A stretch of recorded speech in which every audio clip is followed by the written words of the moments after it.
Rabbim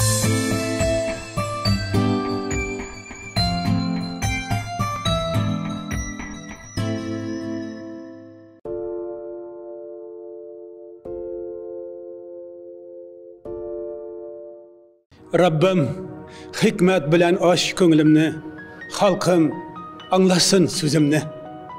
İl atabız Rüstem Nurgali ulu'nun Tatar tilinin bugünge halati hakkındağı saf, hisli müracaatı elbette yüreklerden yüreklerge kapka açtı. Her gasırının, her devrinin hal iterge kirek bulgan meseleleri bila, mine şolarının birisi 21. gasırımızda tuğan tilibizge kelgen bir afattir.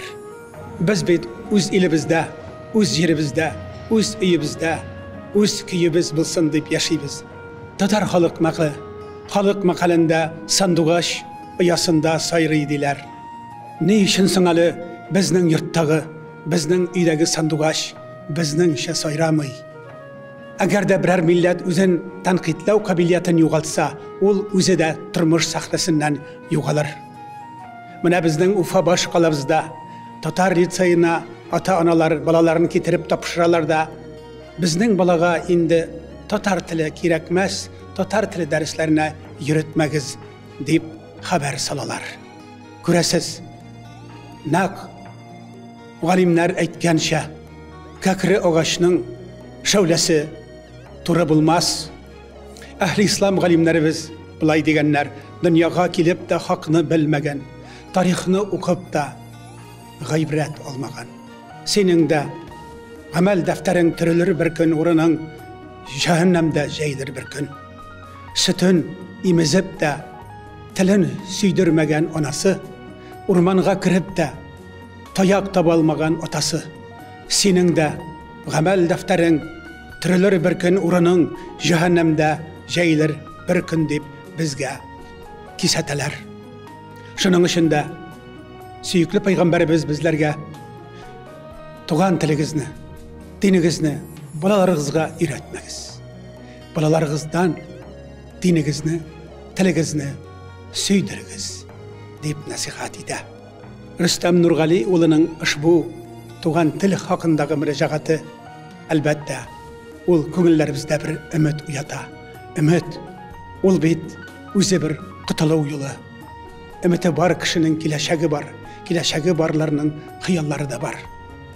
Biz Ufa bosh qalabız İhlas meştinde indi şirik qasır bu meselelerini yüreğimizden, köngülümüzden kişiremiz. Bizning de bu meselelerde türlü hallerde kalganımız var.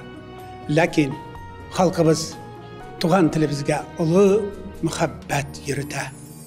Ufa bosh qalabızның ahli İslam cemaati her vakit biz meşitge, tuğan tilimizge muhabbet ülfet yürütken için, onu işitir hem onun mının tınlar için jeylavız deyip haber salalar. Şulayda bizning köngüllerimiz bu meselede tanışlıkta tugil. Ahli İslam galimlerimiz bizlerge şularını da nasihat ete. Tilni zakon bilen, mıltık bilen, soldat bilen saklap bulmay. Ol ilahi kanunlarga, Allah'ın kanunlarına buysanadır deyip bizlerge nasihat eteler. Ne desek de gayret bizden, oңuşları Allah'dandır. Biz tavga minip, taşqa basıp, kol küterip Allah'dan sırasak da ol bizge, kullarımızga altın yağdırmayacak. Tuğan tilimizni bilu hem öğrenu her kişinin özünün köngül şarifine bağlı.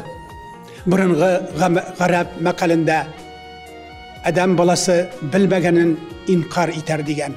Elbette balalarımız tuğan tilin bilmese gelecekte onu inkar iteşekler. Olğana da tügül, ona karşı çıkacaklar. Hatta onun tuğan tilimizin düşmanı bulacaklar. Aşulayda administratif hat alışular, şirket münasebetleri hem Tatar hem Rus tilinde varsa, bir hukukta, bir tiyizlikte varsa, bu meseleler belki alga gider idi. Ayı, naq, Rüstem Nurgali ulu aytgancha, bizning xalqimiz yer yüzüne bir tık bulup, tırılıp yaşagan xalq. Lakin ol bir ahlaki kanunlarga, kaidelerge boysanıp yaşay. Biz bit tuğan balalarımızı da bir türlü hem ahiretke küçkeni de bir türlü urf adetler bilen uzatabız. Bu cihanda kılgan işlerimiz izgi bulsun, мәңгі yaşasın Tatar tili deyip dualar kılmaktabız.